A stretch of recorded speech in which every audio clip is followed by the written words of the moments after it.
Hello. So today I want to talk to women about relationships.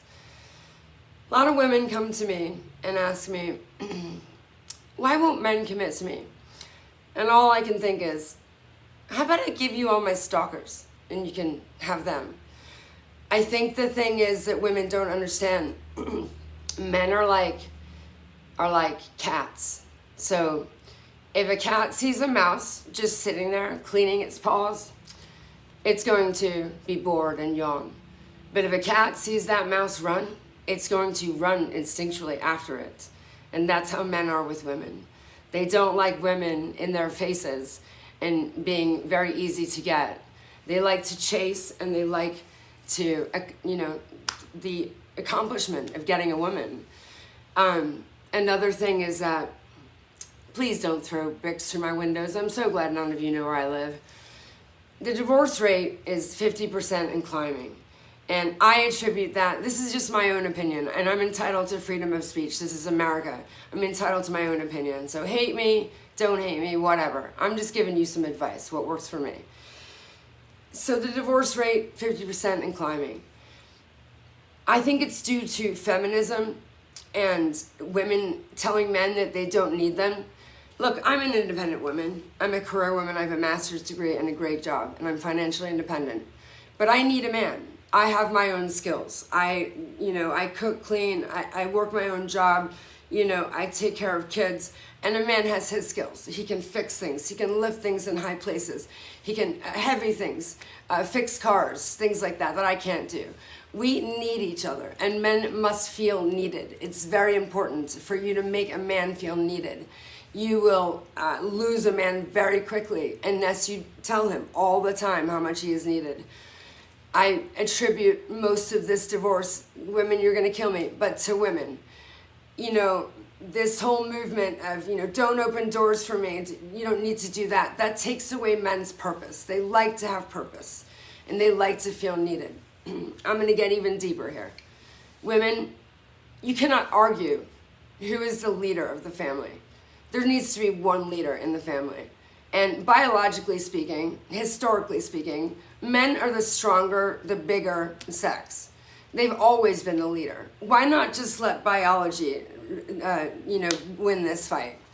As long as they're a fair leader and they hear you out and listen to you, what does it really cost you for them to make the ultimate decisions? As long as they'll hear you out. Because it's also good for a man's ego, for him to know that he's the leader of the family. Just let him do that. So that goes into my next subject of submission. This is a tough one, ladies. I'm a somewhat alpha woman. In the workforce and with other women, I'm very alpha. But in my relationships with men, I am submissive. The men make the ultimate decisions. I allow them to, as long as they're fair and good men, I allow them basically to tell me what to wear, because that doesn't define me at all. I have a brilliant intellect, and I have so much going for me. What I wear does not define me, as long as they're respectful about it and don't put me in something totally slutty where people are going to be looking me out in public strangely. And I allow them to basically dictate, as long within reason, what I wear, where we go, what we do, things like that, with some input on my behalf, but especially in the bedroom. Don't throw bricks through my windows, ladies. Each time you say no to a man in the bedroom, you damage him very much psychologically. And those no's, they add up to a very resentful man. Think about it this way. You might not be in the mood, but within a few minutes, you're going to be in the mood. And you're going to have a very happy husband who's going to be very happy in his relationship and not stray from you. So one of my rules of relationships is never say no to men. Unless you're very sick, or it's an abuse situation, obviously, or you're late for work. I mean, I'm saying all this within, given that the man is a good, fair man who doesn't abuse you and takes his leadership very seriously and is very kind to you. If in that situation, a man, they like a submissive woman, and never saying no, allow him to explore allow your body to be his conduit, to explore his every sexual desire. If you want a man to stay and love you, give it 2 weeks, ladies.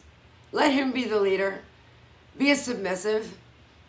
and change your relationship. Stop being so independent and not needing him. Give it 2 weeks of allowing him to make the decisions, never saying no, and being submissive to him, to a good, fair man, that is. And see how it changes your relationship. A lot of women are going to hate me for this, and I'm going to make a series of videos about relationships and sex. And I hope that, you know, if you agree with me, that you will like it. I'm going to get a lot of hate on this, but, you know, freedom of speech, it's America. I'm a woman who gets whatever man I want. I don't have to even, I can pick and choose. Who I want is who I get. Because I get it. I get how this works, okay? So hate me all you want. Just try what I'm saying. See if it works. I guarantee you, results.